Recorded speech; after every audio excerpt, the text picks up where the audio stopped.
13 different roller coasters and rides like El Toro, Nitro, and Jersey Devil coaster, Six Flags Great Adventure is easily known as one of the best coaster parks in the world.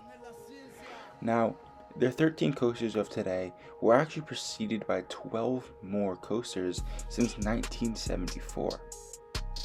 Now, in this video, I'm going to be ranking all 25 of those rides against each other and talking about what some of the rides that were in the past were like and why they were removed and what they were replaced with.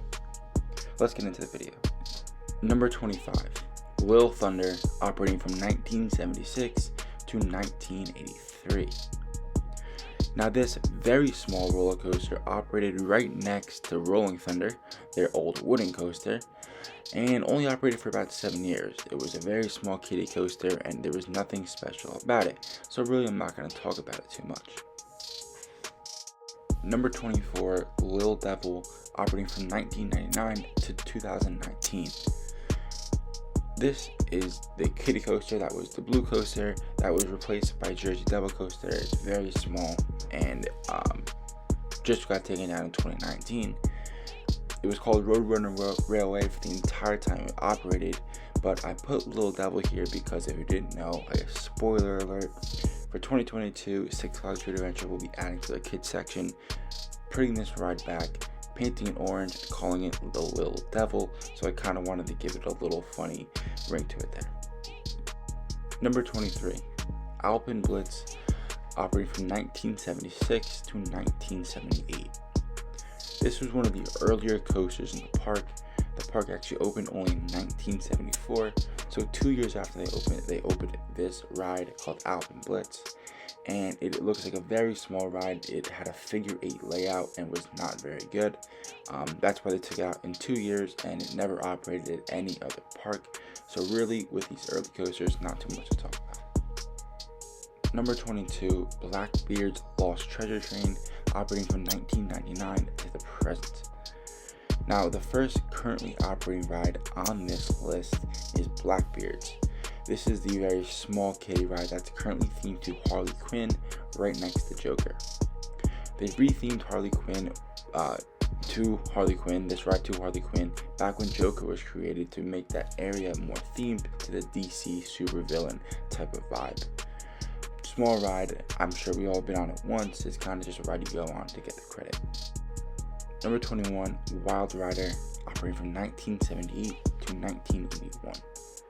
Now this, in my opinion, just looks like a bigger version of Blackbeard's Lost Treasure Train.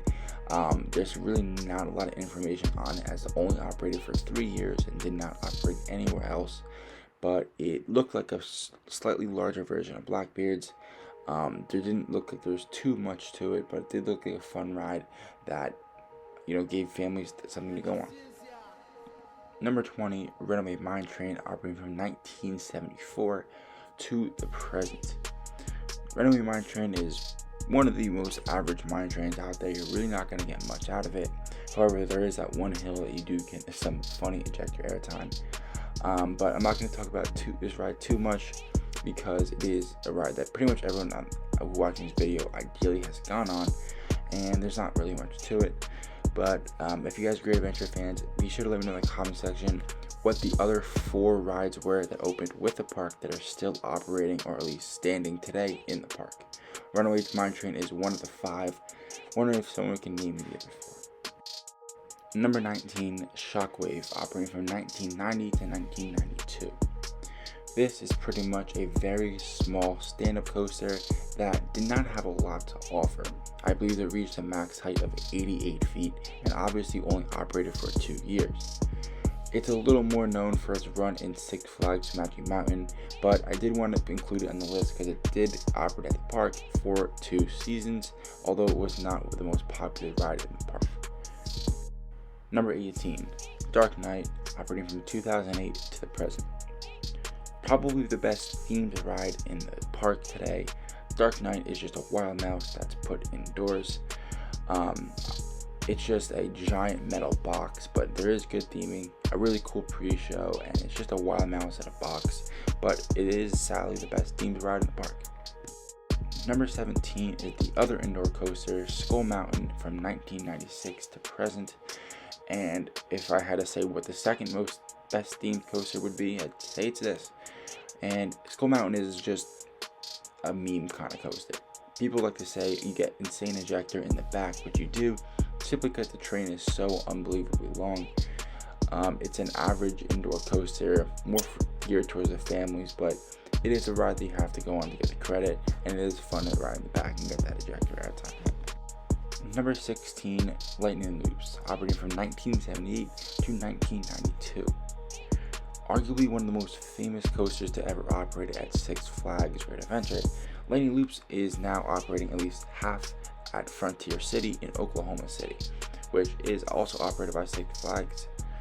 I'm sure we've all seen what Diamondback looks like at Frontier City. It's just a coaster with one simple loop, not the most to it, but it is a very historic coaster in the park.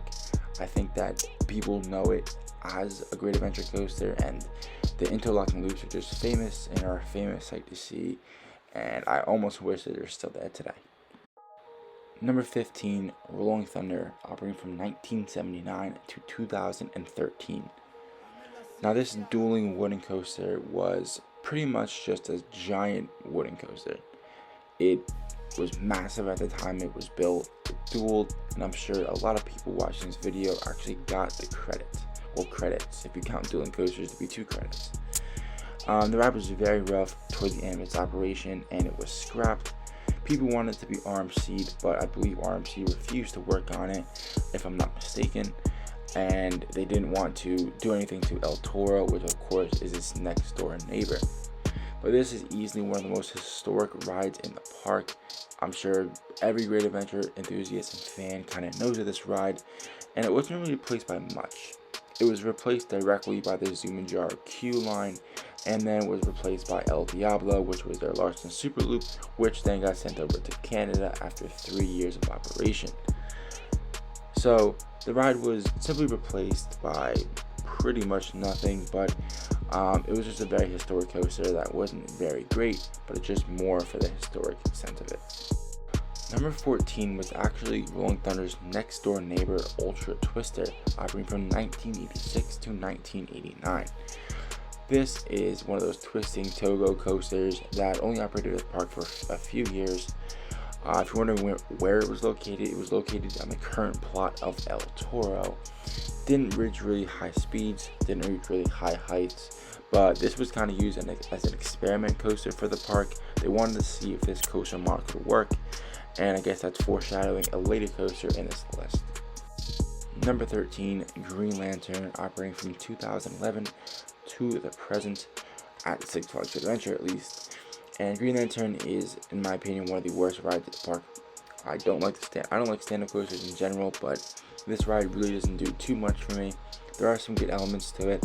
I do like the floor you get off the big loop and the drop, and also the floor you get coming off of the mid-course brake run right here. Green Lantern is just not that amazing of a roller coaster. Some people like it a lot. I just don't really see it. I feel like it has a rattle, and stand-up coasters are pretty much uncomfortable in general. So that's what I have here, number 13. Number 12, Viper, operating from 1995 to 2005. The ride is just genuinely more known for the inversions and the spinning rather than any sort of airtime. And I guess the biggest takeaway from the ride is that station that you guys see here. You may recognize it. Yes, they currently still use it for El Toro, which ended up replacing this roller coaster, but it is not one of the most well-known roller coasters in Great Adventure history, and it's pretty cool to see where El Toro Station actually came from. Number 11, the Great American Scream Machine. I would say this is the third most well-known defunct coaster at Six Flags Great Adventure, and it operated until 2010. It was a giant aero looper that was taken down completely and scrapped, except for the loop, which still stands in Safari today. The ride was very rough, didn't have a lot of ridership towards the end of its operation, and really just aged out. They didn't want to keep it in the park because it was high maintenance, it caused a lot to fix, and really it just made sense for them to remove it. It was replaced by Green Lantern in its plot, and I don't know if that was a good replacement, but it was a replacement, and it comes here at number 11 just because it looks like an amazing ride that I wish I got on, and has a ton of inversions and aero loop, which is genuinely pretty fun. Number 10, Joker, operating from 2016 to present. Great Adventure's second newest coaster, Joker is a 4D free spin that operates right front and center in the park. It replaced a theater that was there since the park opened in 1974 and doesn't take up a whole plot of land. The ride used to have a ton of popularity. Now it's kind of dialed down. I don't see it having too long of a line just because I think it's very short. I'm sure we've all been on or at least seen a 4D free spin. We all know how they operate. I don't think this one is any special, but it is pretty fun. It was one of the original or earlier ones, I should say, and it gives a decent ride and you don't really want to miss out on it. Number 9, Batman the Ride, operating from 1992 to the present. Batman is your standard Batman clone. This is one of the earlier ones that was added to the Six Flags parks, and I'm sure that a lot of people have these credits. They are pretty intense. Coming off that first loop, I get grayed out pretty much every time, and coming off of the helix towards the end of the ride, I also gray out, sometimes even black out. So it is a very intense ride. Some of the inversions are great. I think this Batman runs a little bit smoother than the other Batmans do, and this ride has been running a lot better in recent years. They even put it backwards, I believe, for the 2017 season, so that was pretty fun to get on. But Batman the Ride is just a ride that you have to get on in the park. Some people love it, some people hate it. I just think it's a mediocre to average ride in their coaster collection, which really just goes to show how great their collection is. Number 8, the Sarajevo bobsleds. Now these currently operate at Great Escape, but they operated at Six Flags Great Adventure from 1984 to 1988. These are also a very less known kind of ride at Six Flags Great Adventure. No one really knows if this operated there, but it did. This is where it came from at Great Escape, and this is where it operated first. Personally, I love bobsled coasters. I haven't been to Great Escape, so I haven't been on this exact one, but I really like La Vibora at Six Flags over Texas. Really enjoyed that ride, so I'm sure I'll enjoy this. It looks like a very fun ride. I really like the free feeling of bobsled coasters, but this ride is old, it's historic, it's really cool to know that it came from Six Flags Great Adventure. Number 7, Superman Ultimate Flight, operating from 2003 to the present. This is one of the standard Superman clones that kind of don't really do too much for a lot of people, but I personally enjoy them. I love the dive loop, it gives some great forces. I also love the corkscrew barrel roll, which also gives some good floater airtime and a great feeling. I like this ride a ton. I do think it's kind of underrated, but the lines that it has and it racks up because of the bad operations and just the sheer popularity of it are pretty annoying for the average guest, but you have to go on this ride when you go to Great Adventure. Number 6, Batman and Robin the Chiller, operating from 1997 to 2007. The Chiller is not only the most well-known defunct coaster at Great Adventure, but probably one of the most well-known defunct coasters of all time in any park, right up there with Son of Beast. Batman Robin Chiller is a super historic coaster, and they currently still use the building with the hands on it for the Justice League theming. This ride looked absolutely amazing. It didn't operate for the entire time that it was there. It operated very little, actually. It was steady, but not operating for a majority of its operation. It would usually only operate one side or the other side, just due to the sheer electricity that this ride costed. But it was pretty cool to see this thing there.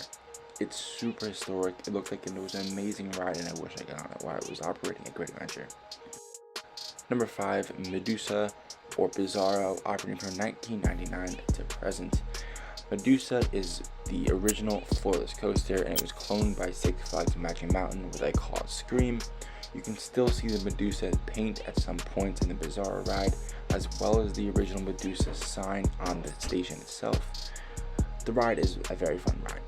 It's been operating great in the last few years. It gives some great floater airtime, especially going over that corkscrew, and it's currently themed to Bizarro, as we all know. A few years back, Six Flags rethemed both Superman and New England to Bizarro, and Medusa here to Bizarro. They ended up switching Superman back to Superman and ended up keeping this Bizarro the way it was. If you didn't know, it actually operated for about 4 years with music on the trains. They took that out, but that was a great addition when they had it on there. I'm sure we all been in Bizarro. It's an amazing ride. Totally recommend it. Must go on it. Number 4, the world's tallest roller coaster, Kina, operated from 2006 to present. This ride was originally supposed to open in 2005. Didn't end up opening to 2006, I believe, just due to delays.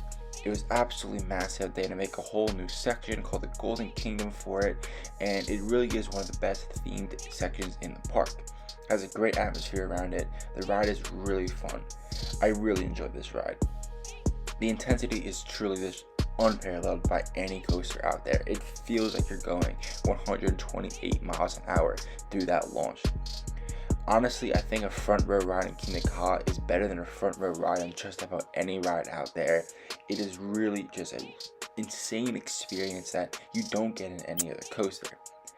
I do think Dragster is slightly better just because the over-the-shoulder restraints on Ka are slightly uncomfortable and it does get kind of rough. But overall, Kina is an absolutely amazing ride. World's tallest roller coaster, you have to go on it if you're a great adventure. Number 3, Nitro. Nitro is one of the most underrated coasters and B&M hypers out there. Operating from 2001 to present, it is kind of an older ride, but it doesn't feel like it. I find rides like Diamondback to have a much stronger rattle than Nitro does. Nitro offers some amazing floater airtime and doesn't really give you the ejector airtime that some other hypers give you, like Diamondback. However, it is an amazing roller coaster. It is truly one of the most popular rides in the park. It pumps out riders. It has, if you didn't know, the greatest ridership of any coaster at Six Flags Great Adventure every year. So that's something. And Nitro is just overall an amazing ride. Like, I really do enjoy it, especially in the back row. I think it's underrated, but I do think it is slightly worse than the number 2 roller coaster. Number 2, Jersey Devil coaster, the new for 2020/2021 RMC single rail. I've talked a lot about this ride. I've gotten on it 25 times, 20 coming from one night in under 2 hours, so I'm not going to go into a full review of it. However, I do think it is a better ride than Nitro. It offers some great ejector airtime and a phenomenal drop, and really is one of the better rides in the park, and really just is a great addition for Six Flags Great Adventure. I really couldn't have no complaints for it. I think it's an amazing ride with a great theme, and I'm surprised more people aren't talking about it. Number 1 is my number 2 overall coaster, number 1 being Steel Vengeance, El Toro, operating from 2006 to the present day, of course. Maybe not with a recent derailing, but close enough.